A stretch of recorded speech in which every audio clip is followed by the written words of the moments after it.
الحمد لله رب العالمين والعاقبة للمتقين والصلاة والسلام على سيد الأنبياء والمرسلين محمد وعلى آله وأصحابه أجمعين. أما بعد فأعوذ بالله من الشيطان الرجيم. بسم الله الرحمن الرحيم. إن شجرة الزقوم طعام الأثيم كالمهل يغلي في البطون كغلي الحميم خذوه فاعتلوه إلى سواء الجحيم ثم صبوا فوق رأسه من عذاب الحميم ذق إنك أنت العزيز الكريم. إن هذا ما كنتم به تمترون. إن المتقين في مقام أمين في جنات وعيون يلبسون من سندس واستبرق متقابلين كذلك وزوجناهم بحور عين يدعون فيها بكل فاكهة آمنين لا يذوقون فيها الموت إلا الموتة الأولى ووقاهم عذاب الجحيم فضلا من ربك ذلك هو الفوز العظيم. فإنما يسرناه بلسانك لعلهم يتذكرون فارتقب إنهم مرتقبون.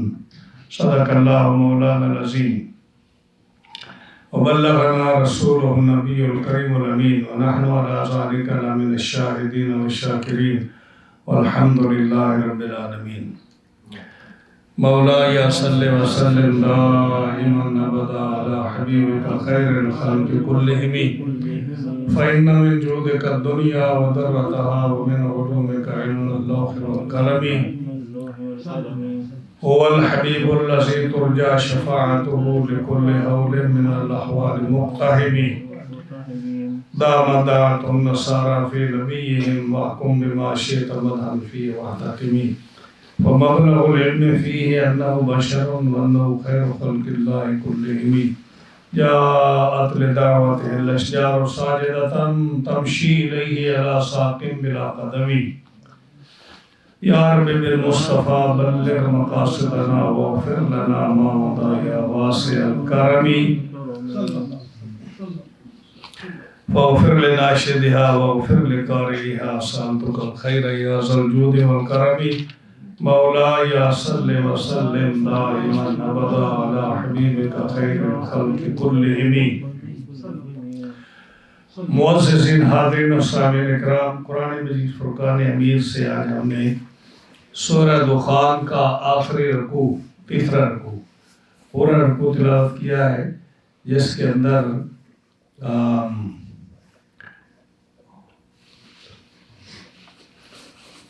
17 آیات ہیں اس رکوع میں، اور آیت نمبر 43 سے لے کر آیت نمبر 59 تک یہ ہم نے تلاوت کی ہے.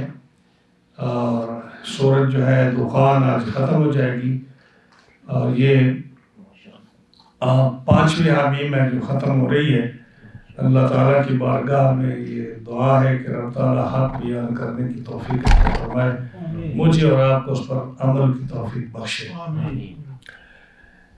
پچھلے درس میں یہ آخری آیات میں یہ ذکر کیا تھا کہ قیامت کے دن جو ہے، جو ایک فیصلے کا دن ہے، سب لوگ وہاں جمع ہوں گے اور کوئی کسی کے کام نہیں آئے گا مگر جس پر اللہ رحم فرمائے. بے شک وہ عزت والا مہربان ہے. اس کے آگے جو ہے کفار کا ذکر شروع ہوتا ہے. ابو جہل جو تھا اس کی عادت تھی کہ وہ چھوارے لے کر اور مکھن لے کر پھرتا، اور چھوارے کے اوپر مکھن لگا کر وہ کہتا یہ کھاؤ، اپنے ساتھیوں کو کہتا ہے یہ کھاؤ. یہ وہ زقوم ہے جس کا محمد صلی اللہ علیہ وسلم کہتے ہیں کہ کافروں کو جہنم میں جو کھانا دیا جائے گا نا زقوم، یہ وہ زقوم ہے، یہ کھاؤ. تو عربی میں عرب لوگ جو تھے وہ چھواروں پر مکھن لگا کر کھاتے تھے اور اس کو زقوم کہتے تھے. تو وہ مذاق کرتا سرکار دو عالم صلی اللہ علیہ وسلم سے کہ جو آپ قرآن کریم میں آپ کے اللہ نے اور آپ کو حکم دیا ہے، اور جو قرآن میں زقوم کا ذکر رہتا ہے، تھور کے درخت کا جس کو ابھی ایلو ویرا کہتے ہیں، یہ کڑوی ہوتی ہے نا، تو یہ زقوم اکثر جہنم کا درخت ہے جو جہنم میں پیدا ہوتا ہے، اور نہایت ہی بد ذائقہ، کڑوا، زہر قسم کا ہے، زہریلا ہے کہ اگر اس کا ایک قطرہ بھی اس دنیا میں آ جائے تو پوری دنیا والوں کا مزہ جو ہے وہ کرکرا ہو جائے، بدبسکی پھیل جائے، لوگ جو ہے بدبودار، اس بدبو کی وجہ سے، اس کے زہریلے پن کی وجہ سے لوگوں کا سارا آرام ختم ہو جائے. وہ اتنا زہریلا درخت ہے جس کو قرآن کریم نے زقوم کے ساتھ یاد کیا ہے. لیکن وہ کہتا کہ فکر نہیں کرو، یہ زقوم ہے جس کا محمد صلی اللہ علیہ وسلم نے تم سے وعدہ کیا ہے کہ جہنم میں تمہیں زقوم پلایا جائے گا. یہ زقوم ہے، کھاؤ اس کو موج سے. تو یہ مذاق کرتا تھا. اللہ تعالیٰ جل شانہ نے اس کے جواب میں فرمایا ان شجرۃ الزقوم، بے شک جو تھور کا درخت ہے، یہ ایلو ویرا جس کو بولتے ہیں، آلو ویرا بولتے ہیں، کیا بولتے ہیں اس کو، یہ جو تھور کا درخت ہے یہ جہنم کا درخت ہے. طعام الاثیم، یہ گناہ گاروں کی خوراک ہے. گناہ گاروں سے مراد کفار، کافروں کی یہ خوراک ہے. کل مہل، یہ ایسے جیسے تانبا جو ہے یا کوئی دھات اس کو پگھلا کر وہ پانی کی طرح بہہ جاتی ہے، اس طرح یہ جو ہے، یا جس طرح تل چھٹ جس کو بولتے ہیں کہ جو لیکوڈ ہوتا ہے بوتل میں، اس کے نیچے جو اس کی مٹی میل کچیل نیچے بیٹھ جاتی ہے، تو اس کی طرح فرمایا یہ تانبے، پگھلے ہوئے تانبے کی طرح ہے. یغلی فی البطون، جب یہ کافر اس تھور کے درخت کے جو ہے نا اس کے لیکوڈ کو پیے گا تو جیسے گرم پانی دیگچی میں ابلتا ہے، یہ تھور کا درخت اور اس کا جو لیکوڈ ہے جب پیٹ میں پہنچے گا کافر کے پیٹ میں جہنم میں، تو یہ جوش مارے گا جیسے کغلی الحمیم، جیسے کھولتا ہوا پانی جو ہے جوش مارتا ہے. اور ان کو کہا جائے گا، رب تعالیٰ فرمائے گا خذوہ، پکڑ لو ان کافروں کو، فاعتلوہ الی سواء الجحیم، اور ان کو کھینچ کے لے جاؤ بھڑکتی ہوئی آگ کی طرف. تو فرشتے جو ہے پہلے ان کو جو ہے دو روایتیں آتی ہیں. ایک روایت یہ ہے کہ پہلے ان کو پکڑ کر، پاؤں سے پکڑ کر، منہ کے بل گھسیٹ کر کافر کو جہنم کی طرف لے جائیں گے. جب وہ جہنم میں جائے گا تو پھر ان کو وہاں وہ زقوم کا درخت جو ہے وہ اس کا لیکوڈ پلایا جائے گا، جس سے ان کے پیٹ میں وہ پانی جو ہے وہ گرم پانی کی طرح، کھولتے ہوئے پانی کی طرح وہ جوش مارے گا، اور اس کو جو ہے یہ ان کی پہلی مہمان نوازی کی جائے گی. یعنی جیسے مہمان گھروں میں آتا ہے تو پہلے اس کو آپ پانی پلاتے ہیں، اس کو آتے ہی اس کو تھوڑا بہت جو ہے دیتے ہیں، کھانے سے پہلے ایپیٹائزر جس کو بولتے ہیں، تھوڑا بہت آپ کھلاتے پلاتے ہیں اس کو. تو یہ کافر کو جہنم میں جاتے ہی جو پہلے ان کی خدمت کی جائے گی، یہ ان کو تھور کے درخت کا جو لیکوڈ ہے یہ پلایا جائے گا، جس سے ان کے پیٹ میں پانی جو ہے گرم پانی کی طرح وہ جوش مارے گا، اور ان کے یہ حال ہوگا. ثم صبوا فوق رأسه من عذاب الحمیم، اور پھر جو ہے اس کے سر کے اوپر کھولتا ہوا پانی ڈالا جائے گا کافروں کے سر کے اوپر. یعنی فرشتہ جو ہے گرز مارے گا کافر کے سر پر، جس سے اس کا دماغ پھٹ جائے گا، اور اس کے دماغ جو ہے جب زخمی ہو جائے گا، اس کا بھیجا باہر نکلے گا، اس کے اوپر گرم پانی جو ہے پھر ڈالا جائے گا، اور پانی اس کے دماغ سے ہوتا ہوا اس کے پیٹ میں جائے گا، اس کی انتڑیوں کو کراس کرتا ہوا، پیٹ کو کراس کرتا ہوا، اس کے نچلے مقام سے نکلتا ہوا پاؤں کے نیچے تک پہنچ جائے گا۔ یہ کافر کا عذاب رب تعالیٰ بیان فرما رہا ہے، ذُقْ اِنَّکَ أَنْتَ الْعَزِیزُ الْکریم، اور پھر اس کو کہا جائے گا چکھ، تو بڑا عزت والا اور بڑا کرم والا اور بڑا معزز بنتا تھا دنیا میں، اِنَّ هَٰذَا مَا كُنْتُمْ بِهِ تَمْتَرُونَ، بے شک یہ وہ ہے جس کا تم شبہ کرتے تھے۔ ابو جہل جو تھا، جیسے میں نے ذکر کیا کہ وہ مذاق کیا کرتا تھا کہ جو ہے اس کا چھوارے اور کھجور لے کر اس کے اوپر مکھن لگا کر کہتا کہ یہ تھور کا درخت ہے جس کا محمد صلی اللہ علیہ وسلم تم سے وعدہ کیا ہے۔ نبی کریم صلی اللہ علیہ وسلم ابو جہل کو ملے اور کہا کہ میرے رب نے تمہیں پیغام بھیجا ہے، میں تمہیں پیغام دینا چاہتا ہوں۔ اس نے کہا کیا پیغام ہے؟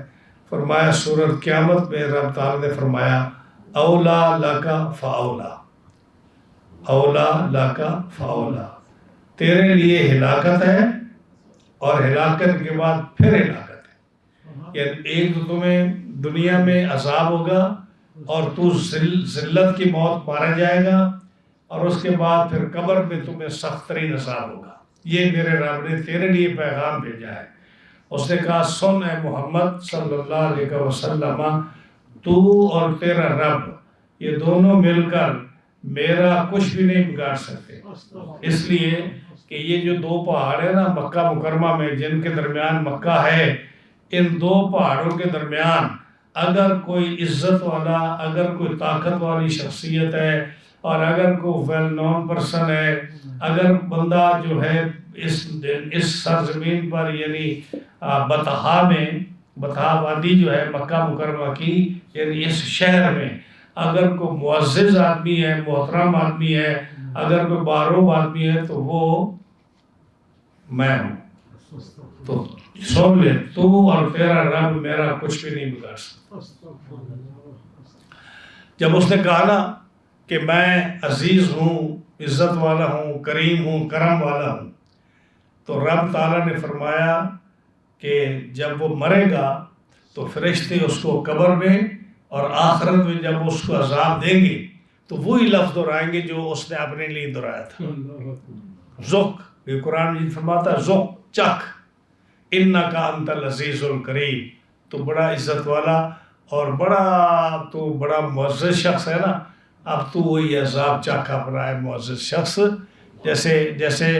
جیسے کوئی آدمی جو ہے یہ ڈینگے مارتا ہو نا، تو جب اس کو دشمن جو ہے اس کو مارے تو کہتا ہاں بھائی تو بڑا نواب بنتا تھا، تو بڑا کمیونٹی کا بڑا فرد بنتا تھا، تو کہتا تھا میں یہ کر دوں گا وہ کر دوں گا، آپ پہنچ گئے ہم لوگ، جب دنیا میں کہا جاتا ہے ایسے فرشتے اس کو چیک کریں گے۔ تو یہ جو ہے نا قرآن مجید بالکل اسی کے الفاظ جو وہ کہا کرتا تھا کہ میں عزیز ہوں، سب سے زیادہ کریم ہوں، عزت والا ہوں، فرمائے گا تو بڑا عزت والا تھا نا، چکھ عذاب اس کا۔ اِنَّ هَٰذَا مَا كُنْتُمْ بِهِ تَمْتَرُونَ، بے شک یہ وہ ہے جس کا تم شبہ کرتے تھے، تو یہ کہا کرتا تھا چکھ۔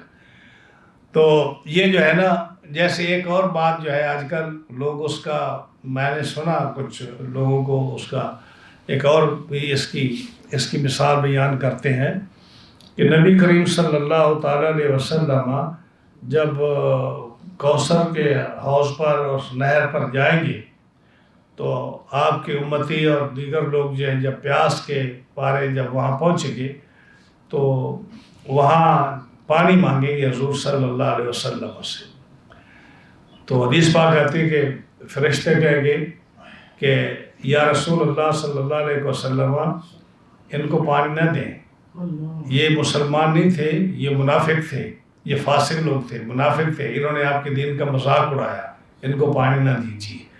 ہاں جی، تو آپ فرمائیں گے کہ یہ میرے صحابی ہیں، یہ میرے ساتھی ہیں، یہ میرے ساتھی ہیں۔ ہاں جی، تو فرشتے کہیں گے یہ آپ کے ساتھی نہیں ہیں، یعنی ان کو پانی نہ پلائیے۔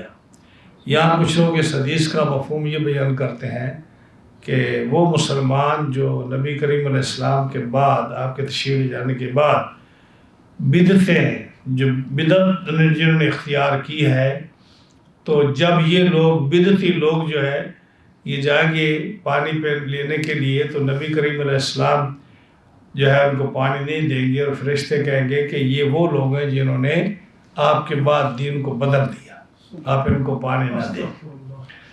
تو ہم نے کچھ علماء کے جو باتیں سنی ہیں تو وہ اس سے مراد لیتے ہیں کہ یہ بدعتی لوگ ہیں۔ تو بدعتی جو ہے نا لوگ، ہم اہل سنت بریلوی جماعت کو یہ بدعتی سمجھتے ہیں، تو انہوں نے یہ حدیث ہمارے اوپر فٹ کر کے ان کا کہ یہ بدعتی لوگ ہیں جو حضور صلی اللہ علیہ وسلم کے بعد میلاد مناتے ہیں، ختم درود پڑھتے ہیں، صلاۃ و سلام پڑھتے ہیں، یہ جو بھی ہمارے اہل سنت و جماعت کی نشانیاں ہیں نا وہ پیش کر کے نہیں، ان کا حضور صلی اللہ علیہ وسلم کے زمانے میں کوئی ثبوت نہیں تھا، یہ بدعتی ہیں۔ جب یہ حوض کوثر پہ جائیں گے تو سرکار دو عالم علیہ السلام ان کو پانی نہیں پلائیں گے۔ آج میں اس لیے وضاحت کر رہا ہوں کہ جیسے یہ آیا نا کہ ابو جہل کو جو ہے اس وقت فرشتے خطاب کریں گے اور اس کو یہ طعنہ دیں گے کہ تو بڑا عزت والا اور تو بڑا معزز آدمی بنتا تھا، اے معزز شخص، عزیز کریم، چاک عذاب دینے والے فرشتے تیرے پاس آئے ہیں۔ اسی کے ساتھ یہ حدیث جو ہے علماء نے بیان کی ہے، وہ آپ کو اس لیے میں دوبارہ اس کو کہہ رہا ہوں کہ نبی کریم علیہ السلام کے بعد جو لوگ جنہوں نے دین کو خراب کیا، جو منافق اور فاسق لوگ جنہوں نے دین کا مذاق اڑایا اور دین کی شکل بگاڑ دی، وہ لوگ جب رسول اللہ صلی اللہ علیہ وسلم سے پانی لینے جائیں گے تو آپ بھی ان کو یہ کہیں گے کہ کیا یہ میرے ساتھی ہیں؟ یعنی یہ جو لوگ آئے ہیں میرے پاس پانی لینے کے لیے، یہ میرے ساتھی ہیں جو مجھے نبی کہہ کر میرے پاس پانی لینے کے لیے آئے ہیں؟ تو فرشتے کہیں گے یا رسول اللہ صلی اللہ علیہ وسلم یہ آپ کے ساتھی نہیں ہیں، یہ وہ لوگ منافق اور فاسق ہیں جنہوں نے آپ کے دین کو خراب کیا ہے۔ تو آپ بھی ان کے ساتھ وہی جملہ بولیں گے جو فرشتے ابو جہل کے لیے بول رہے تھے، لیکن یہ ان لوگوں کے لیے ہے جو فاسق اور منافق لوگ ہیں، دوسرے لوگوں کے لیے نہیں ہے۔ ابو جہل جو تھا، اب اس کو جو ہے دو عذاب جو فرمایا، اولا لکا فاولا، تیرے لیے ہلاکت ہے اور اس کے بعد پھر ہلاکت ہے، دو ہلاکتوں کا ذکر کیا۔ ایک تو ہلاکت یہ کہ یہ جتنے بھی کافر بڑے بڑے سرغنے تھے، یہ بدر کے میدان میں ان پر اللہ کا عذاب آیا اور یہ مارے گئے، اور ابو جہل خاص کر جو ہے یہ دو بچوں کے ہاتھوں مارا گیا، ینگ بچے جو تھے 13-14 سال کی عمر کے، ان کے ہاتھوں سے یہ ابو جہل مارا گیا۔ اور جب یہ مارا گیا تو حضرت عبداللہ بن مسعود اس کے سینے پر بیٹھ کر اس کی داڑھی پکڑ کر اس کی گردن اتارنے لگے، تو اس نے کہا کہ مجھے افسوس یہ ہے کہ میں تیرے ہاتھوں مارا جا رہا ہوں، کاش کہ میں کسی بڑے عظیم آدمی قریشی کے ہاتھوں کو، جو بڑا ویل نون آدمی ہوتا، ان کے ہاتھوں مارا جاتا تو مجھے دکھ نہ لگتا، میں تیرے ہاتھوں مارا جا رہا ہوں اس لیے مجھے دکھ ہے۔ اور ساتھ اس نے یہ کہا کہ میرا تو گواہ بن جا قیامت کے دن، جب میں کھڑا ہوں گا تو میں وہاں بھی محمد صلی اللہ علیہ وسلم کا انکار کروں گا جیسے میں اب یہ انکار کرتا ہوں۔ اس لیے نبی کریم علیہ السلام نے فرمایا کہ ابو جہل جو تھا وہ اس امت کا فرعون تھا، اس امت کا فرعون کہا نبی کریم علیہ السلام نے اس کو۔ یہ تو اس کا ایک عذاب تھا کہ وہ بچوں کے ہاتھوں مارا گیا، اس کا گلا کاٹا گیا اور وہ ذلیل خوار ہو کر مرا۔ حضرت عبداللہ بن عمر رضی اللہ تعالیٰ عنہما کی غالباً حدیث ہے، ان سے مروی ہے، آپ ایک دفعہ شام کے وقت بدر کے مقام سے گزرے، تو آپ کو یہ تو پتہ ہے نا کہ یہ بدر میں مارے گئے تھے یہ کافر جو تھے، اور نبی کریم علیہ السلام نے ان تمام کافروں کی لاشوں کو کنویں میں پھینک دیا تھا۔ کنویں میں پھینک کر پھر آپ نے ان کو خطاب کیا تھا کہ قد وعدکم حقاً، کہ تم نے اپنے رب کا وعدہ حق پا لیا۔ جہاں حضرت عمر فاروق نے کہا تھا یا رسول اللہ صلی اللہ علیہ وسلم یہ سنتے ہیں جن کو آپ خطاب کر رہے ہیں؟ آپ نے فرمایا یہ تم سے زیادہ سنتے ہیں، یعنی مطلب کیا کہ مرنے کے بعد آدمی جو ہے نا وہ سنتا ہے۔ تو ایک رات حضرت عبداللہ بن عمر رضی اللہ تعالی عنہما آپ اکیلے اونٹنی پر سوار ہو کر بدر کے قریب سے گزرے. جو ہی اس قبر جو کنواں تھا جس میں ابو جہل کی قبر اس کو پھینکا گیا تھا اور مشرکین کی لاشیں جہاں پڑی تھیں جن کو دفن کیا گیا تھا کنویں میں، جب اس کے پاس سے گزرے تو مغرب کا وقت تھا. آپ نے دیکھا کہ زمین پھٹی ہے اور ایک آدمی تیزی کے ساتھ زمین سے اوپر اچھلا ہے اور میرے اونٹ کے سامنے آ کر مجھے کہتا ہے کہ عبداللہ مجھے پیاس ہے، مجھے پانی پلا. عبداللہ مجھے پیاس لگی ہے، مجھے پانی پلا. نام لیا اس نے حضرت عبداللہ بن عمر کا. تو آپ فرماتے ہیں کہ میں تو اس کو دیکھ کر ڈر گیا کہ یہ کیا واقعہ میں نے اپنی زندگی میں دیکھا ہے کہ ایک آدمی نکلا ہے اور اس سے میرا نام لیا ہے اور مجھ سے پانی مانگتا ہے. جو ہی وہ میرے قریب آیا اچھل کے زمین سے نکل کر تو پیچھے سے ایک اور آدمی نکلا اور اس نے زنجیر پھینکا اور اس کی پاؤں میں وہ ڈال کر تو اس کو نیچے زمین میں پھر کھینچ لیا. اس کو نیچے کھینچ لیا اور کہا کہ عبداللہ اس شیطان کو پانی نہ پلانا. پتہ یہ کون ہے؟ یہ ابو جہل ہے. تو یہ جو ہے نا واقعہ آتا ہے کہ اس نے ابن قیم میں بھی کتاب الروح میں اس واقعے کو نقل کیا ہے. عبداللہ بن عمر یہ واقعہ دیکھ کر تو آپ بھی ہوش ہو گئے کیونکہ اتنا ڈراؤنا واقعہ تھا کہ قبر کے اس عذاب کو دیکھ کر کہ آج بھی جو قبر میں عذاب کفار کو یا لوگوں کو ہو رہا ہے، ہم لوگوں میں وہ طاقت نہیں ہے کہ ہم ان کے عذاب کو ذرا بار بھی دیکھ کر برداشت کر سکیں. یہ جو ہے یہ اسی لیے جب جہنم میں کفار جائیں گے تو ان کے جسم کتنے بڑے بنا دیے جائیں گے تاکہ وہ اس عذاب کو برداشت کر سکیں. آج ہمارا وجود جو چھوٹا وجود ہے کفار کا یا مومنوں کا مسلمانوں کا یا یہ آنکھیں، یہ جو ہمارا جسم ہے یہ اس کو نہ آنکھیں دیکھ سکتی ہے نہ ہمارا دماغ اس کو برداشت کر سکتا ہے. وہاں آخرت کا منظر ہی کچھ اور ہوگا، عذاب کا بھی اور اس وقت کی طاقت کا بھی. حتیٰ کہ مسلمان جو ہیں جب رب تعالیٰ کا قیامت کے دیدار کریں گے، اللہ کی زیارت کریں گے تو ان آنکھوں سے نہیں کریں گے جو اس دنیا میں ہیں، کیونکہ یہ دنیا کی آنکھیں اس قابل نہیں ہے کہ اللہ کا دیدار کر سکیں. اللہ تعالیٰ خصوصی انعام فرمائے گا قیامت کے دن اور وہ آنکھیں اور وہ چیزیں عطا فرمائے گا جس سے ہم رب کا دیدار کریں گے.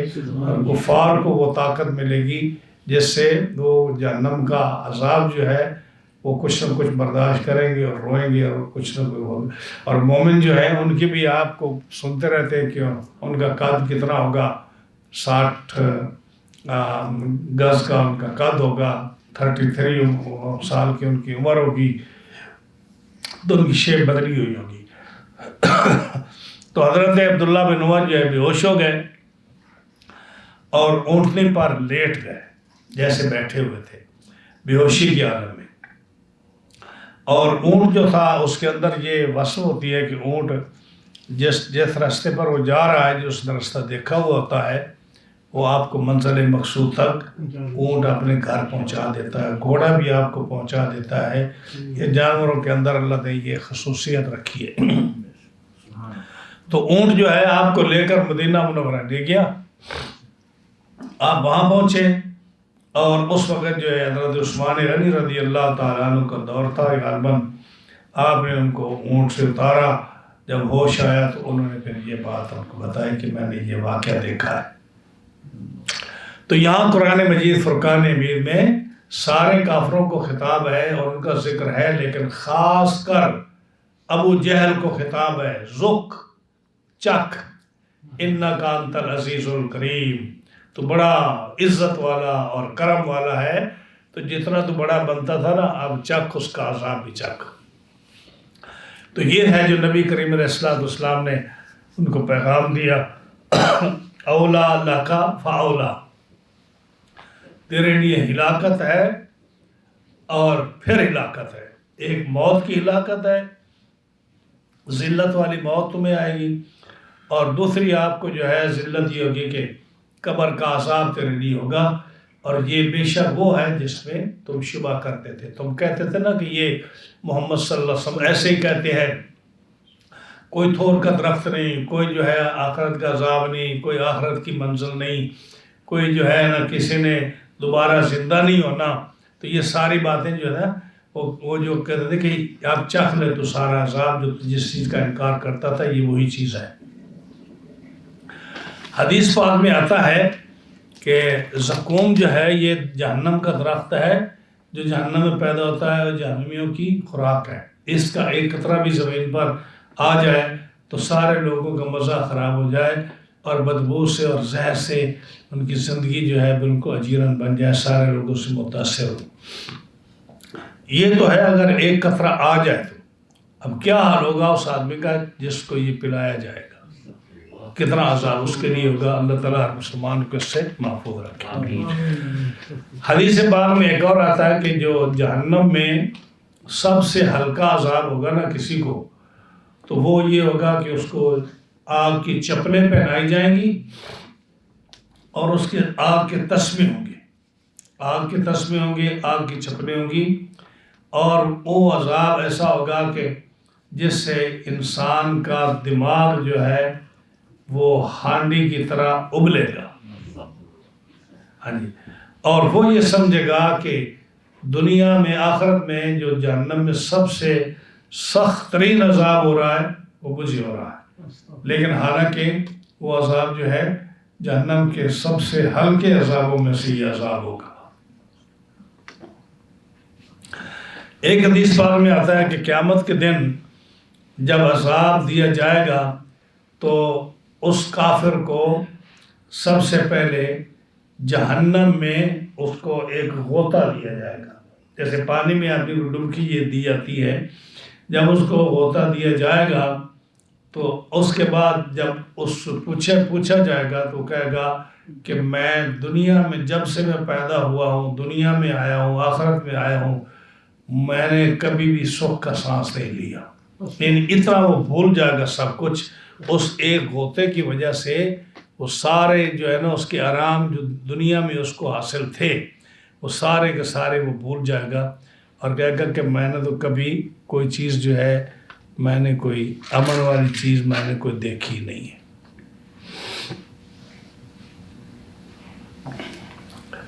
یہاں تک تھا کافروں کا ذکر.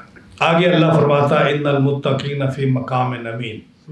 جو متقین، اور قرآن کریم کی یہ عادت کریمہ ہے کہ جہاں کافر کا ذکر کرتا ہے مومن کا ذکر بھی ساتھ کرتا ہے، جہاں جنت کا ذکر کرتا ہے وہاں آخرت دوزخ کا ذکر بھی کرتا ہے، جہاں دنیا کا ذکر کرتا ہے آخرت کا ذکر بھی کرتا ہے، جہاں رحمت کا ذکر کرتا ہے وہاں عذاب کا بھی ذکر کرتا ہے.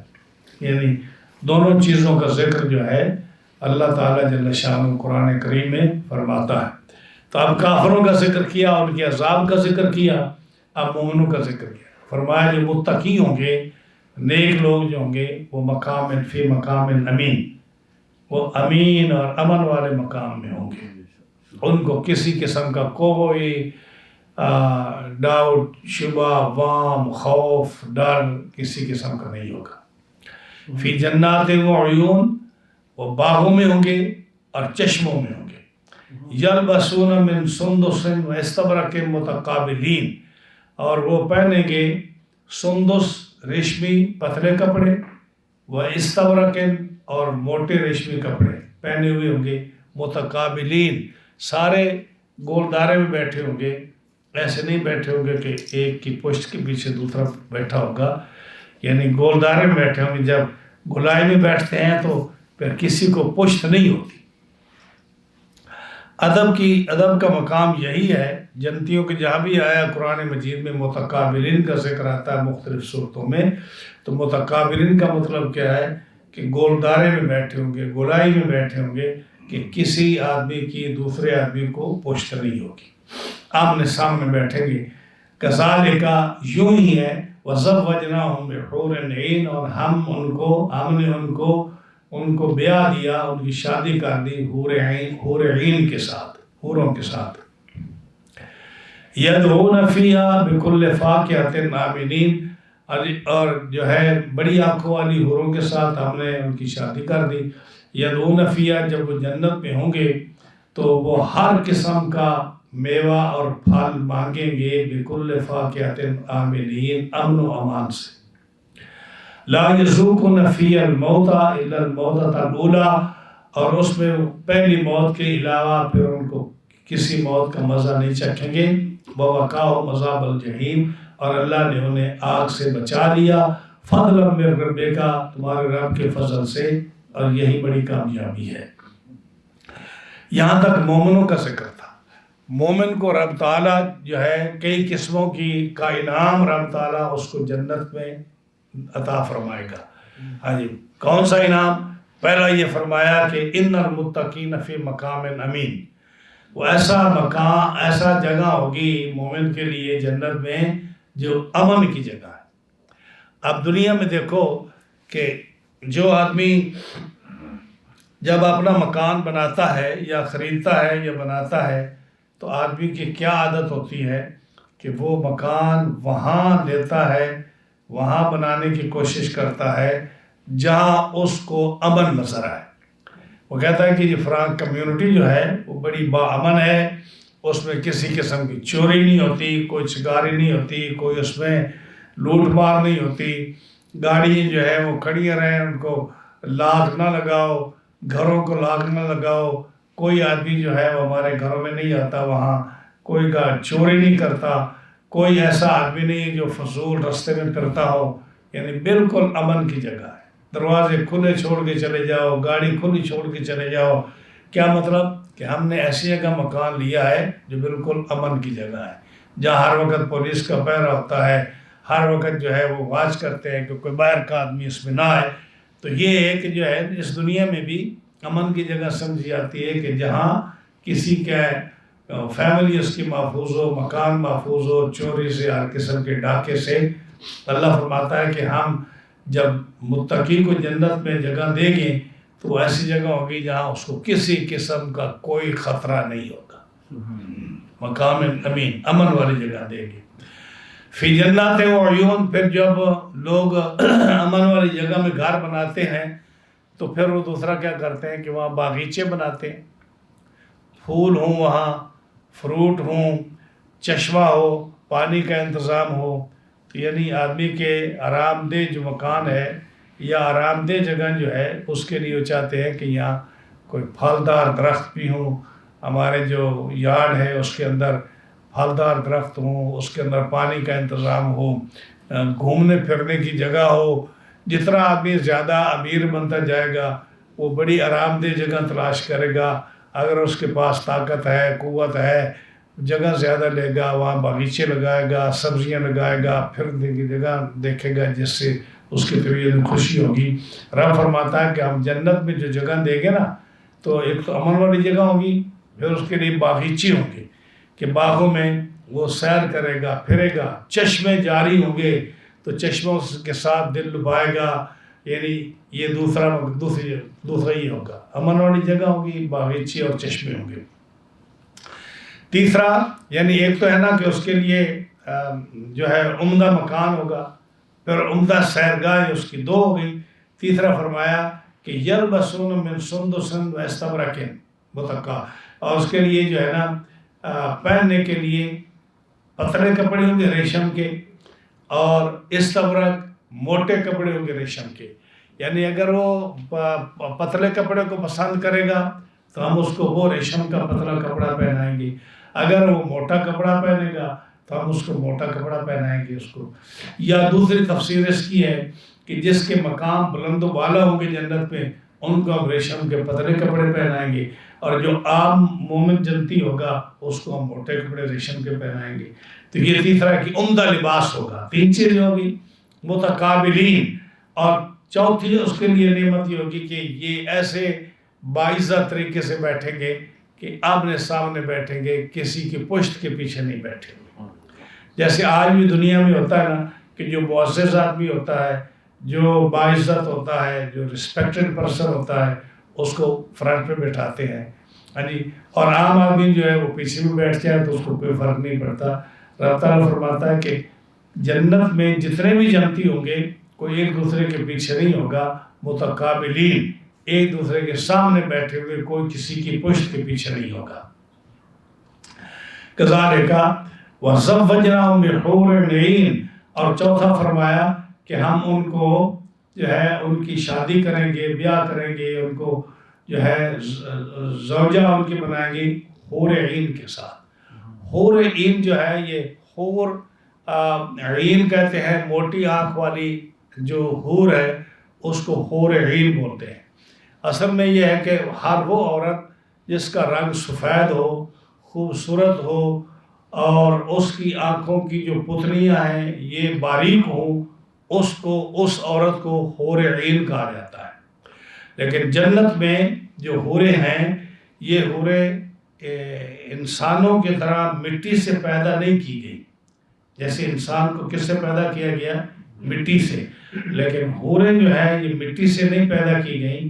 اس کے بارے میں ایک روایت یہ آتی ہے کہ فرشتوں کی تسبیح سے پیدا ہوتی ہیں۔ فرشتے جو تسبیح پڑھتے ہیں، سبوحن قدوسن، یا سبحان اللہ، یا الحمدللہ، یا اللہ اکبر، فرشتے جب تسبیح پڑھتے ہیں کہ ان کی تسبیح سے یہ حوریں پیدا ہوتی ہیں۔ ایک روایت یہ ہے۔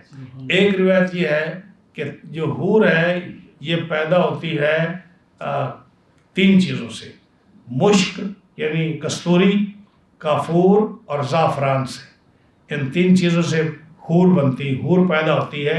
تو حور جو ہے یہ انسان کی ہم جنس نہیں ہے۔ دنیا میں جو نکاح ہوتا ہے، جو شادی ہوتی ہے، تو یہ صرف ہم جنس سے ہو سکتی ہے کہ انسان سے شادی کرتا ہے، عورت سے، یعنی انسان جن سے شادی نہیں کر سکتا، انسان جو ہے یہ پری سے شادی نہیں کر سکتا، انسان کسی اور مخلوق سے شادی نہیں کر سکتا، دنیا کا یہ قاعدہ ہے۔ لیکن آخرت میں جو ہے نا نکاح نہیں ہوگا۔ جیسے نکاح جو ہوتا ہے نا، یہ نکاح ہوتا ہے دنیا میں جو نکاح ہوتا ہے شریعت مطہرہ میں، یہ ہوتا ہے اس عورت کے عضو کو اپنے لیے حلال کرنے کے لیے۔ لیکن آخرت میں نکاح نہیں ہوگا، لیکن یہ کہ رب تعالیٰ اس حور کو آدمی کا ساتھی بنائے گا اور وہ اس کے نکاح کی طرح اس کے نکاح میں وہ آئے گی، لیکن وہ انسان نہیں ہوگی، وہ مشک، کافور اور زعفران سے پیدا کی ہوئی مخلوق ہوگی۔ اس کی خوبصورتی کا یہ عالم ہوگا۔ حضرت عبداللہ بن مسعود فرماتے ہیں کہ اس کی پنڈلی کا جو مغز ہے، جو گودا ہے، وہ اگر وہ 70 حلے بھی اس اپنی ساق کے اوپر، اپنی پنڈلی کے اوپر پہن لے تو پھر بھی اس کا گودا جو ہے اس 70 حلوں اور پوشاکوں سے بھی وہ گودا نظر آئے گا، اور وہ اتنی جو ہے خوبصورت ہوگی کہ اس کا جو دوپٹہ ہے اگر دنیا میں ظاہر ہو جائے تو دنیا و ما فیہا، دنیا کے اندر جو بھی نعمتیں ہیں، ان ساری نعمتوں سے، آسمان اور زمین کے اندر جتنی نعمتیں ہیں، ان سب سے زیادہ قیمتی اس کا دوپٹہ ہوگا۔ اور اگر وہ کھاری سمندر میں، جو کڑوا سمندر ہوتا ہے، اس سمندر میں اگر ایک تھوک دے تو سارا سمندر میٹھا ہو جائے گا، اور اس کے جسم کی جو خوبصورتی ہے وہ ایسے نظر آئے جیسے شیشے کا جگ، اس کے اندر جب آپ جو ہے شربت ڈالتے ہیں سرخ رنگ کا، تو شیشے کے جگ کے اندر سرخ آپ کو شربت نظر آتا ہے، اسی طرح اس کی خوبصورتی اس کے کپڑوں کے اندر سے نظر آئے گی۔ اور اس کو جو ہے اس کی آنکھیں اتنی خوبصورت ہوگی کہ جس کے آپ تصور نہیں کر سکتے۔ یہ اللہ تعالیٰ اس کو فرماتا ہے کہ یہ ہم انعام اس آدمی کو دیں گے جس کو ہم جنت عطا فرمائیں گے۔ لیکن حدیث پاک میں آتا ہے کہ جو دنیا کی بیویاں ہیں جب یہ جنت میں جائیں گی تو ان کا حسن و جمال ان حوروں سے جو آپ قرآن مجید اور حدیث کی روشنی میں سن رہے ہیں، 70 گنا زیادہ اس دنیا کی بیوی کا حسن و جمال ان حوروں سے زیادہ ہوگا۔ یعنی وہ حوریں جو ہیں جن کا ہم ذکر سنتے ہیں اور آشش کر اٹھتے ہیں یہ دنیا کی بیویاں جو ہے رب تعالیٰ ان کو جب جنت میں بھیجے گا تو پھر ان کا حسن و جمال جو ہے ان حوروں سے 70 گنا زیادہ ہو جائے گا. یہ رب تعالیٰ کا انعام ہے. تو فرمایا کہ وَزَوَّجْنَاهُمْ بِحُورٍ عِينٍ، ہم اور نہایت ہی سیاہ اور روشن بڑی آنکھوں والیوں سے ہم ان کو جنتی لوگوں کو بیاہ دیں گے. پانچواں جو ہے یہ فرمایا کہ لا یذوقون یدعون فیہا بکل فاکہۃ آمنین. جب یہ بیٹھیں گے اور ان کو کسی بھی پھل کی ضرورت ہوگی، یہ چاہیں گے کہ انہوں نے مالٹا کھانا ہے، سنترا کھانا ہے، انہوں نے انناس لینا ہے، انہوں نے پائن ایپل لینا ہے، انہوں نے چرغوزے لینے ہیں، کوئی بھی چیز جب ان کا، تو یہ نہیں کہ جیسے یہ بعض میوے جو ہیں یہ بلوچستان میں ہوتے ہیں اور پنجاب میں نہیں ہوتے، بعض جو ہے پنجاب میں ہوتے ہیں یہ بلوچستان میں نہیں ہوتے، بعض جو ہے یہ بنگلہ دیش میں ہوتے ہیں اور پاکستان کے کسی علاقے میں نہیں ہوتے. کچھ چیزیں جو ہوتی ہیں وہ کسی اور علاقے میں ہوتی ہیں، گرم علاقے میں ہوتی ہیں، ٹھنڈے میں نہیں ہوتی، کوئی ٹھنڈوں میں ہوتی، گرم میں نہیں ہوتی. فرمایا یہ حال وہاں نہیں ہوگا کہ کہا جائے کہ تو جس چیز کی ڈیمانڈ کر رہا ہے اس کا تو یہ موسم نہیں ہے یا یہ تو اس کا بھی وقت نہیں آیا. اللہ فرماتا ہے یدعون فیہا بکل فاکہۃ آمنین. ہر قسم کا فروٹ جو ہے، ہر قسم کا پھل جو دنیا میں موسم کے اعتبار سے ناپید ہوتا ہے، لیکن جنت میں جو جس کا بھی پھل کا جی چاہے گا وہ موجود ہوگا، اور اس کے ارادہ کرنے کی دیر ہے کہ وہ شاخ اس کے سامنے آ جائے گی. جب وہ پھل اس سے توڑ کر کھائے گا اور وہ لذیذ ہوگا، وہ شاخ واپس جاتے ہی اس پر اسی طرح کا دوسرا پھل لگ جائے گا. یعنی ہر وقت جو ہے ہر قسم کا پھل موجود ہوگا، اور جب وہ طلب کرے گا اپنے غلاموں سے یا اپنے جو ہے جنتی رضوانوں سے جو بھی اس کے وہاں خدمت گار ہوں گے ان سے طلب کرے گا تو فوراً اس کو وہ موصول ہو جائے گا. یہ چھٹا ہے. ساتواں فرمایا کہ ساتویں نعمت جو ہم ان کو عطا فرمائیں گے، لا یذوقون فیہا الموت، وہاں موت نہیں آئے گی. یہاں تو یہ ہوتا ہے نا کہ آدمی جو ہے اپنی بڑی کوشش اور محنت سے پھل جو ہے وہ اپنی محنت کا پھل جب وہ حاصل کرنا چاہتا ہے تو کیا ہوتا ہے؟ موت آ جاتی ہے. تو کہتے ہیں جی دیکھو جی ساری زندگی اس نے کمایا اور بیچارہ کھا بھی نہ سکا، ہٹا بھی نہ سکا، اور وہ بیچارہ آگے چلا گیا. اس نے کیا دیکھا دنیا میں؟ کتنی محنت کی، اتنی نعمتیں حاصل کی، اتنا کچھ جو کمایا، لیکن جب کھانے کا موقع آیا تو وہ چل بسا. تو اللہ فرماتا ہے کہ اس کو ہم جو ہے موت نہیں دیں گے، کہ آج جنت میں موت نہیں ہے. موت جو ہے یہ جب جہنم میں جائیں گے، جنت میں جائیں گے تو موت کو ایک مینڈے کی شکل میں لا کر اس کو ذبح کر دیا جائے گا اور بتا دیا جائے گا کہ جہنم کے لوگوں اور جنت کے لوگوں دیکھ لو، اب اس کے بعد تمہیں موت نہیں ہے. جو جہنم میں ہے وہ ہمیشہ جہنم میں عذاب بھگتے گا اور مرے گا نہیں، اس کو موت نہیں آئے گی، گویا کہ وہ ہمیشہ عذاب کی زندگی گزارے گا. اور جو جنت میں ہے اس کے لیے بھی موت نہیں ہے، ہاں جی، اور وہ جنت کی نعمتیں ہمیشہ ہمیشہ کے لیے پائے گا. تو اللہ فرماتا ہے ساتویں نعمت جو ہم متقی اور جنتیوں کو دیں گے یہ ہوگی کہ لا یذوقون فیہا الموت، جو ہے اس میں وہ موت کا مزہ نہیں چکھیں گے، الا الموتۃ الاولیٰ، مگر جو پہلی موت ان کو آ چکی ہے دنیا میں بس وہی موت ہے جس کا مزہ ان چکھا ہے، دوسری موت نہیں آئے گی. موت تو موت رہی. نبی کریم علیہ السلام سے کسی صحابی نے پوچھا کہ یا رسول اللہ صلی اللہ علیہ وسلم جنت میں نیند آئے گی؟ فرمایا نیند بھی نہیں آئے گی، کیونکہ نیند جو ہے یہ موت کی بہن ہے. نیند کو موت کی بہن کہا گیا ہے. تو جب موت نہیں آئے گی تو نیند بھی جنت میں نہیں آئے گی کسی. وَوَقَاهُمْ عَذَابَ الْجَحِيمِ، اور اللہ نے انہیں جہنم کی آگ سے بچا لیا. جب متقیوں کو جہنم کی آگ سے بچا لیا تو یہ کیا ہے؟ فضل من ربک، یہ اللہ کا فضل و کرم ہے. یہاں سے کیا مان؟ یہ اللہ کا فضل و کرم ہے. کیا مطلب؟ کہ کوئی آدمی یہ کہے کہ جی میں نے تو 50 حج کیے ہیں، میں نے تو 6 سال 10 سال ہو گئے تہجد کی نماز قضا نہیں کی، میں نے کوئی نماز جماعت سے نہیں چھوڑی، میں نے قرآن مجید کی اتنے ختم اتنی تلاوتیں کی ہیں، میں نے اتنی تسبیح پڑھی ہے، تو لہٰذا میں جنتی ہوں۔ تو جنت میں جانے کا دار و مدار جو ہے نا عمل نہیں ہے، یہ یاد رکھیے، عمل نہیں ہے۔ یہ جب آپ صلی اللہ علیہ وسلم نے فرمایا نا کہ عمل جو ہے یہ آپ کو جنت میں نہیں لے جائے گا، آپ یہ نہ کہیں کہ ہم نے عمل اعمال کے زور سے ہم جنت میں جائیں گے۔ صحابہ نے کہا یا رسول اللہ صلی اللہ علیہ وسلم آپ بھی؟ فرمایا میں بھی، یعنی میں بھی اپنے عمل کی وجہ سے جنت میں نہیں جاؤں گا۔ کیا کس طرح جائے گا؟ فرمایا فضلا من ربک، رب کے فضل سے جائے گا۔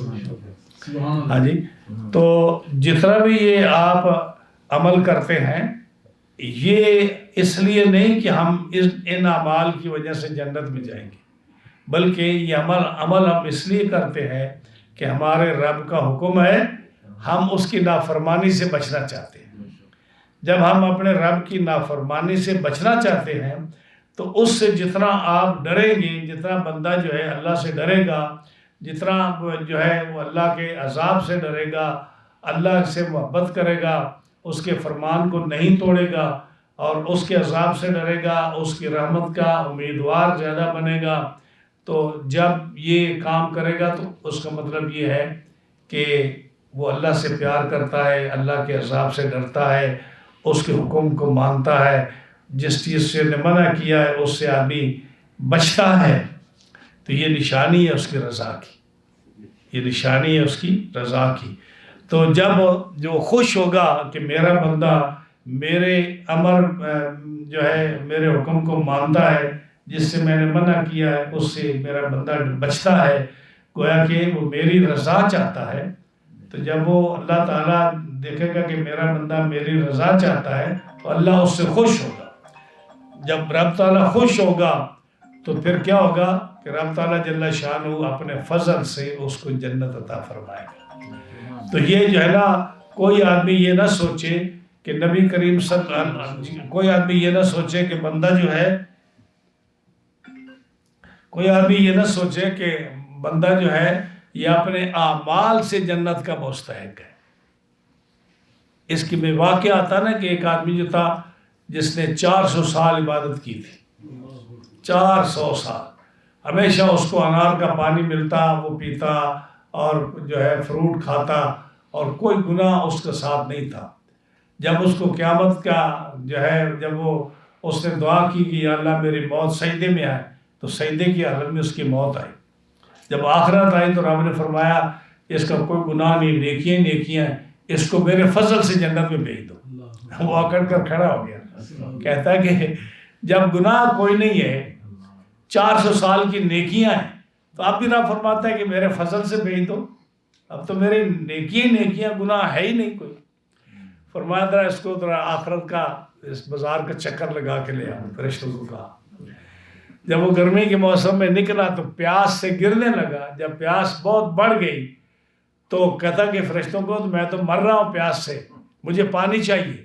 تو دوسرا فرشتہ جو ہے ایک پانی کا کپ لے کر ادھر سے گزر رہا تھا، تو اس کے پیچھے دوڑا کہ مجھے پانی دے۔ کہا بھائی میں تو تیرے لیے تھوڑا لے کے جا رہا ہوں، میں تو کسی اور کے لیے لے کے جا رہا ہوں، میں تمہیں کیسے دے دوں اتنی گرمی میں؟ انہوں نے کہا میں مر رہا ہوں مجھے دے۔ انہوں نے کہا میں تو مر بے شک 10 دفعہ مار، میں تمہیں پانی کیوں دوں؟ ہاں جی، یا تو مفت کوئی چیز نہیں ملتی، تیرے پاس تو ہے ہی کچھ نہیں، تو پانی میں تمہیں کیوں دوں؟ ہاں جی، اس نے کہا میرے پاس کچھ نہیں لیکن بس نیکیاں ہیں میری، وہ نیکی لے لے مجھے۔ تو 400 سال کی نیکی ایک کپ کے بدلے میں اس نے دے دی۔ اب جب اس نے دے دی، اب گناہ بھی نہیں رہا تو نیکی بھی نہیں رہی۔ پہلے تو 400 سال کی نیکیاں تھیں نا، اب نیکیاں بھی نہیں، گناہ بھی نہیں ہے۔ دوبارہ فرشتے لے کر آئے تو رب تعالیٰ نے فرمایا کہ اس کو میرے فضل سے جنت میں لے جاؤ، کیوں گناہ بھی نہیں ہے نیکی بھی نہیں ہے۔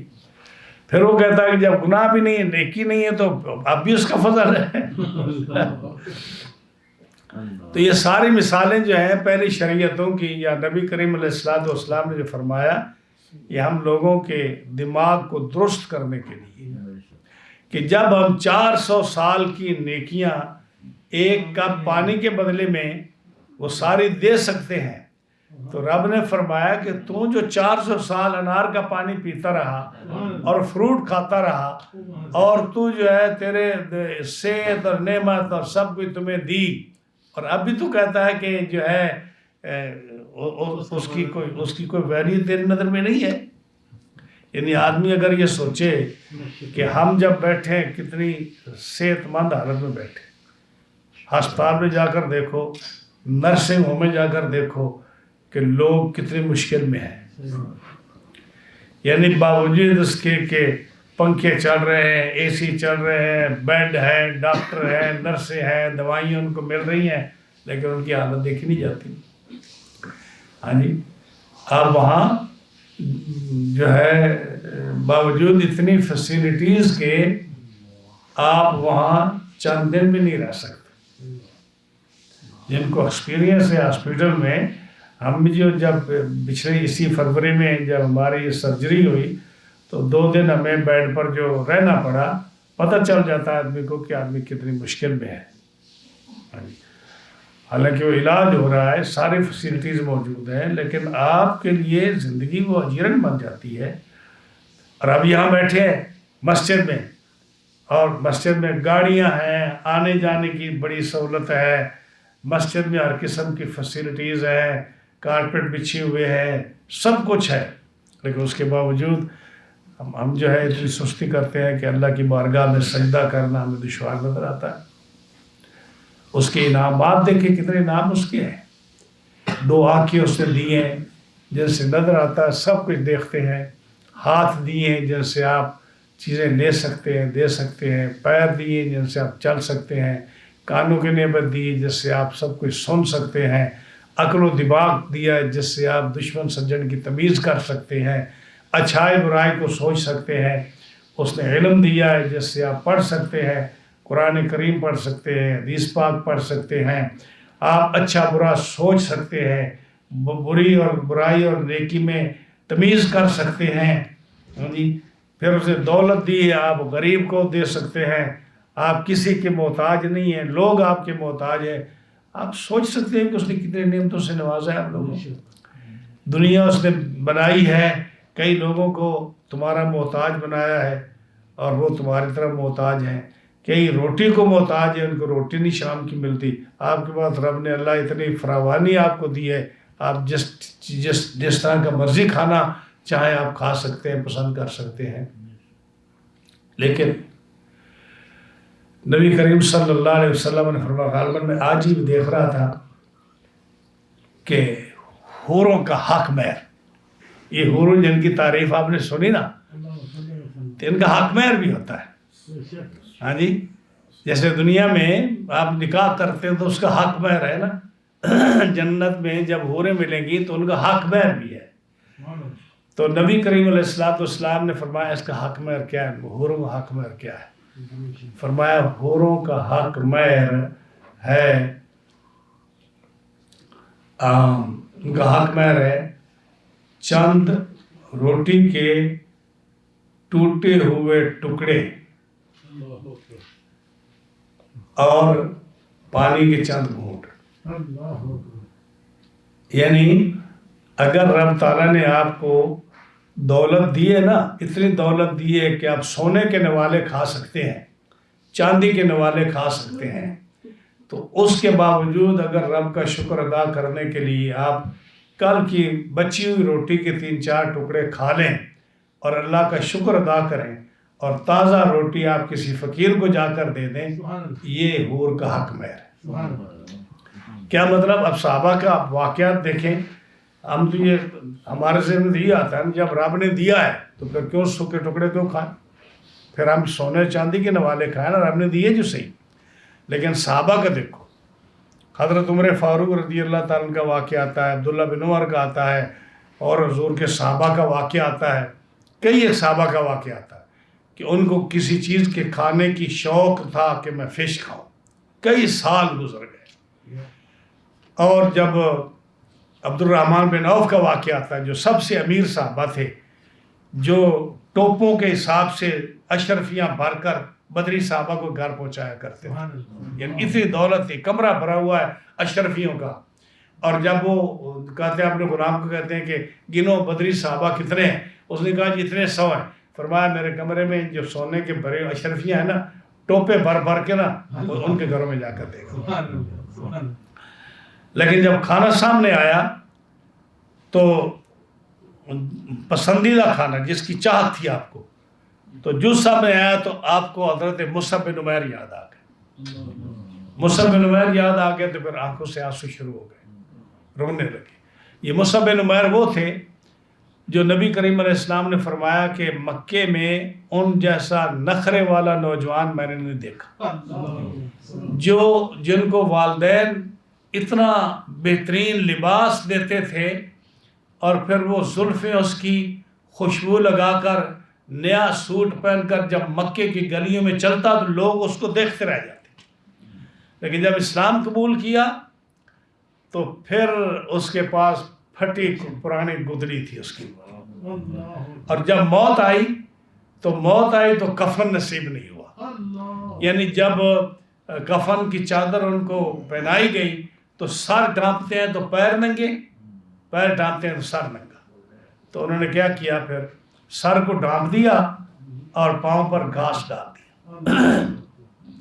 تو حضرت عبد الرحمن بن عوف جو جنتی صحابی ہیں، اشرف مبشرہ میں سے ہیں، ان کو جب مصعب بن عمیر یاد آئے نا تو اتنا روئے کہ وہ کیا مرغن غذا ہے جو پسندیدہ غذا منگائی تھی وہ نہیں کھائی، وہ اٹھا لو میرے سامنے سے.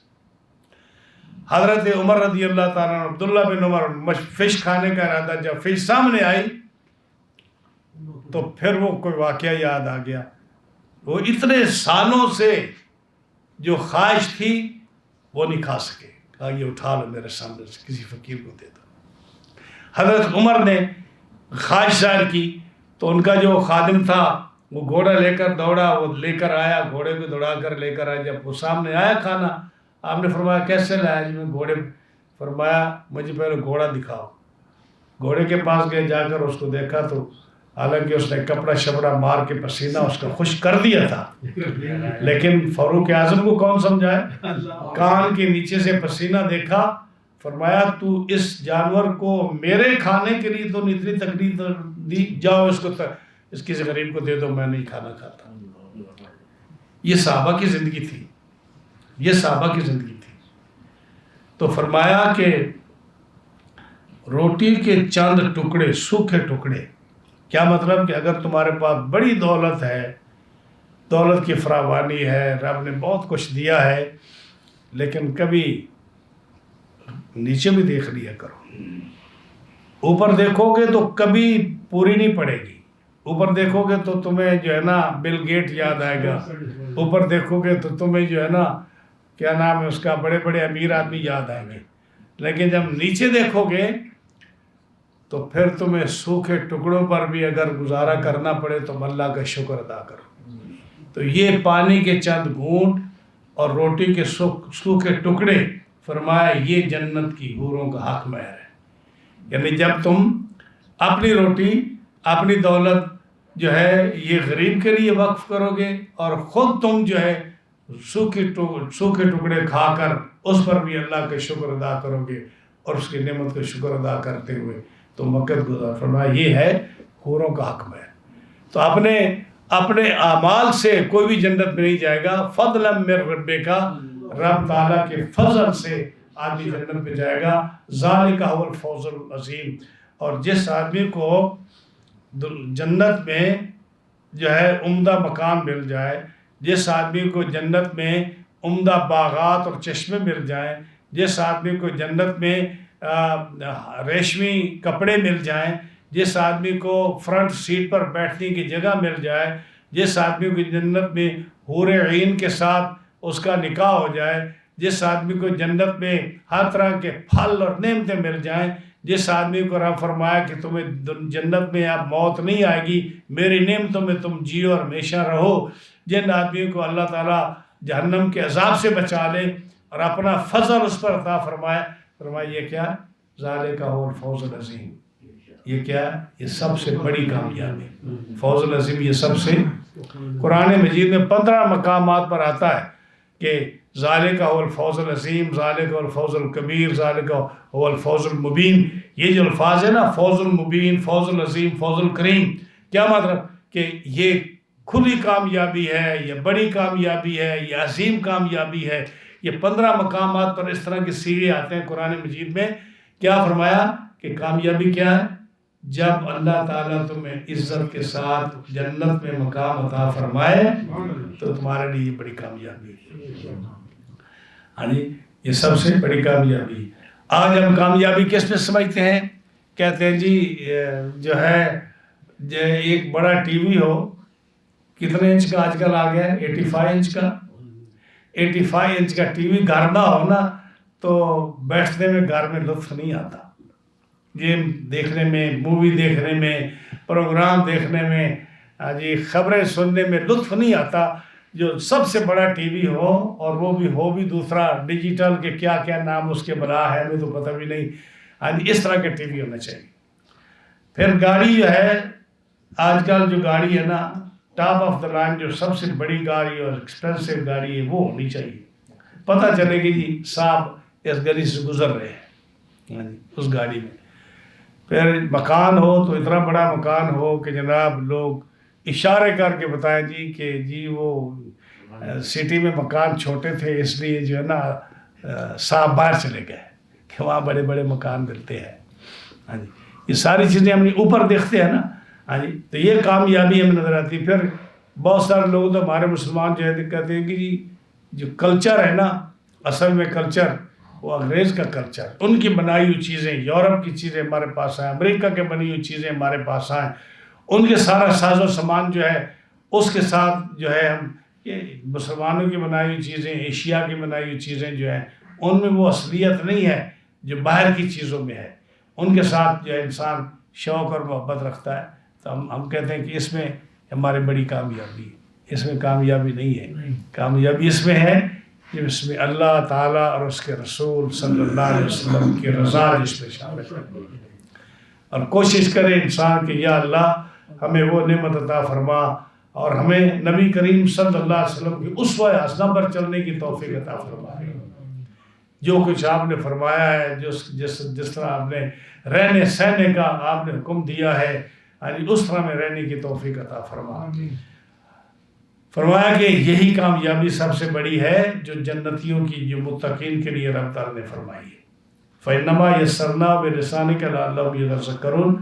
اللہ فرماتا ہے کہ محبوب ہم نے قرآن کو آپ کی زبان میں آسان کیا.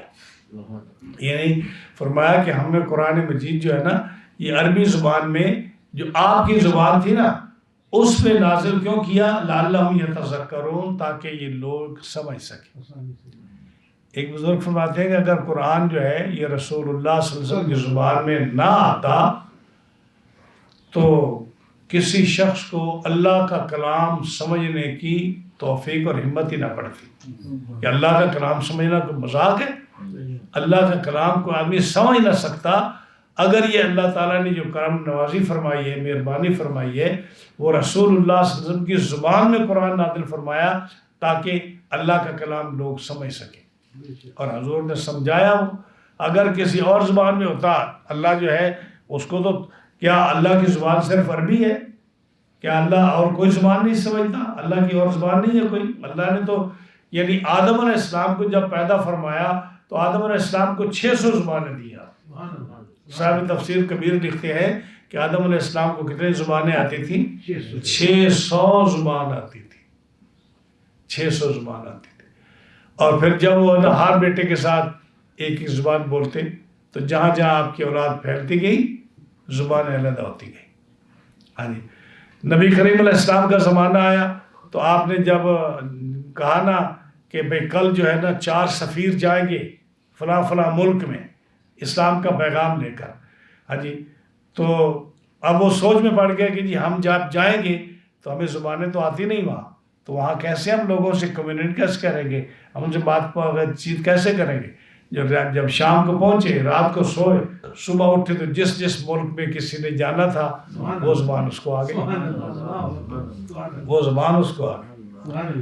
لیکن اب ظلم دیکھیے کہ پڑھے لکھے جاہل، ایک کتاب ہے جس کا نام ہے براہین قاطعہ.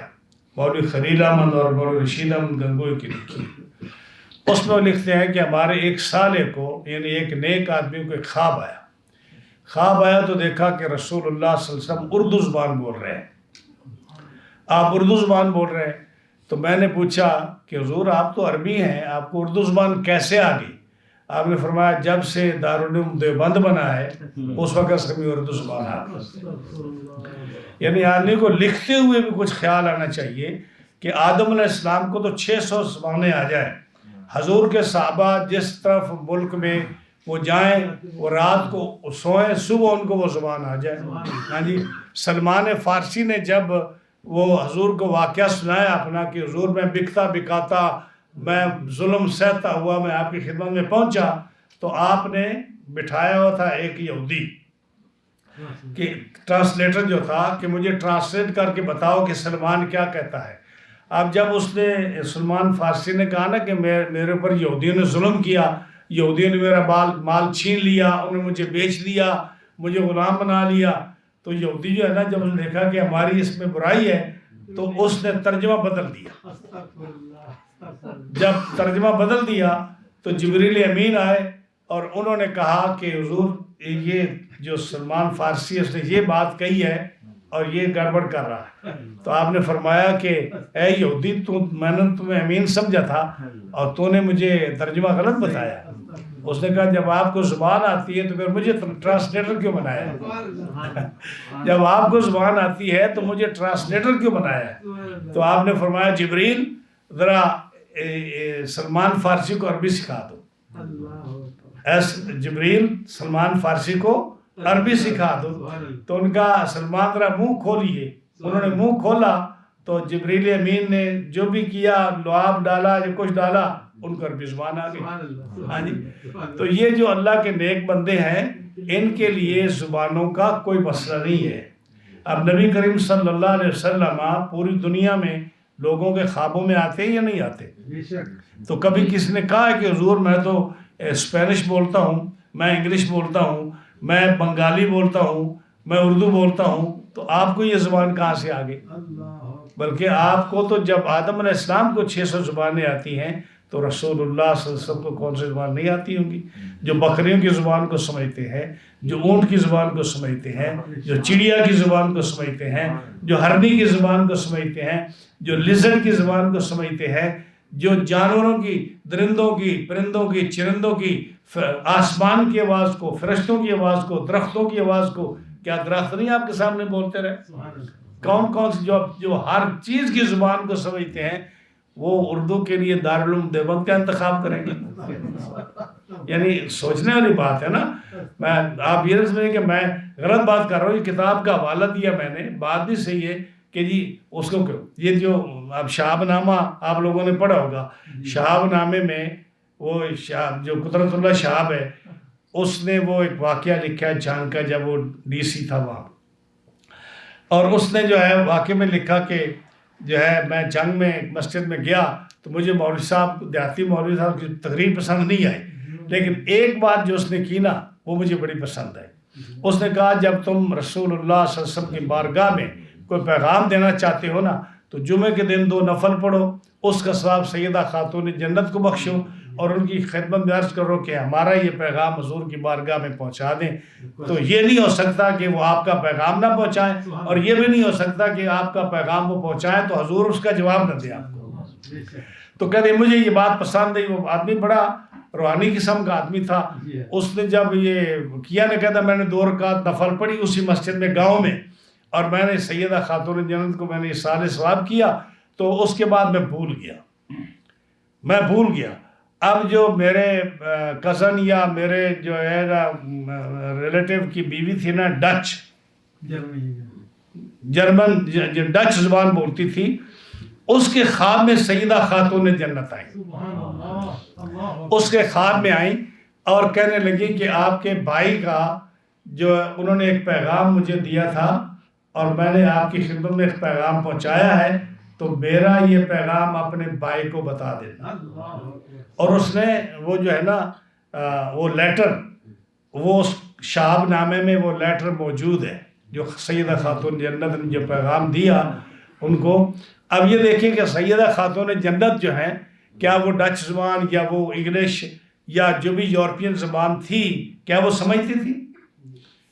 ہاں جی، لیکن جو اللہ کے بندے ہوتے ہیں نا، یعنی جب وہ کسی چیز کی طرف توجہ کرتے ہیں تو ان کو وہ علم آٹومیٹکلی ان کو وہ علم آ جاتا ہے، ان کے لیے کوئی مشکل نہیں ہے۔ یہ ہزاروں مثالیں ایسی ہیں، ہزاروں مثالیں ایسی ہیں۔ آپ سرکار دو عالم علیہ السلام کی زیارت کے واقعات آپ مختلف ملکوں میں، یا جو لوگ آپ کی بارگاہ میں حاضر ہوتے ہیں اور جا کر عرض کرتے ہیں، آگے سے آپ کا جواب اسی زبان میں آتا ہے۔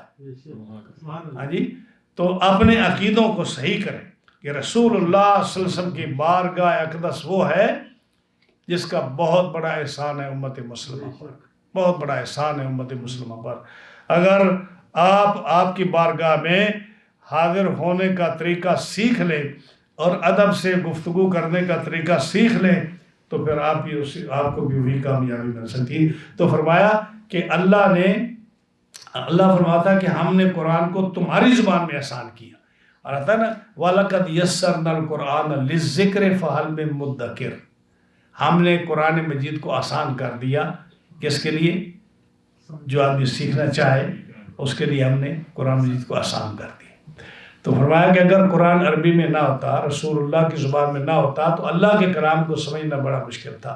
آج دیکھیں، آپ تھوڑی سی کوشش کریں، تھوڑی سی توجہ کریں تو قرآن مجید کو آپ سمجھ سکتے ہیں اپنی ہمت کے مطابق۔